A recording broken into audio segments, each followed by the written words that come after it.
मध्य प्रदेश राज्यसभा चुनाव में कांग्रेस उम्मीदवार मीनाक्षी नटराजन का नामांकन खारिज होने के बाद सियासी घमासान तेज हो गया। कांग्रेस ने निर्वाचन अधिकारी के फैसले को लोकतंत्र के खिलाफ बताते हुए कानूनी लड़ाई लड़ने का ऐलान किया है। पार्टी अब चुनाव आयोग से लेकर हाई कोर्ट तक जाने की तैयारी कर रही है। इस पूरे घटनाक्रम ने राज्यसभा चुनाव को नया राजनीतिक मोड़ दे दिया है।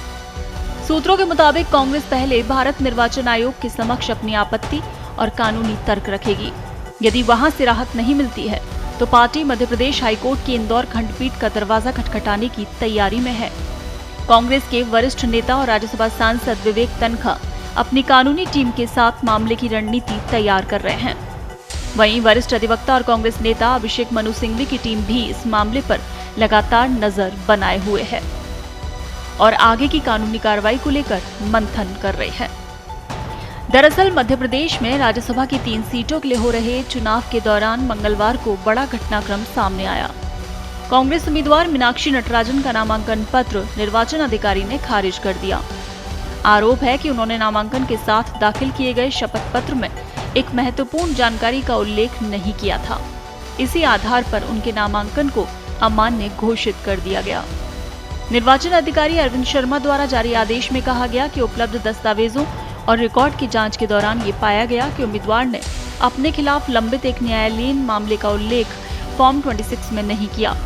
आदेश के अनुसार शपथ पत्र में आवश्यक जानकारी नहीं होने के कारण उसे अपूर्ण माना गया और इसी वजह से नामांकन पत्र निरस्त कर दिया गया।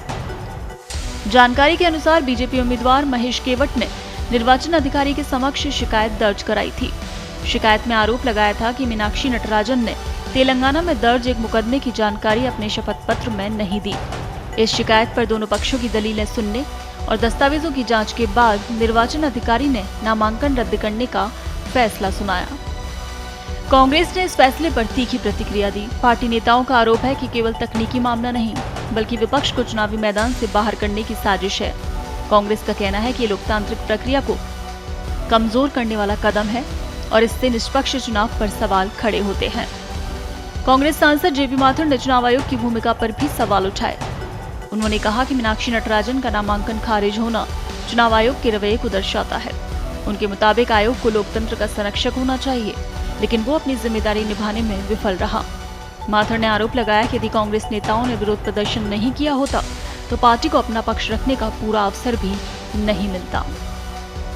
उन्होंने कहा कि कांग्रेस इस मुद्दे पर पीछे हटने वाली नहीं है और न्याय के लिए कानूनी और राजनीतिक दोनों स्तरों पर संघर्ष जारी रहेगा।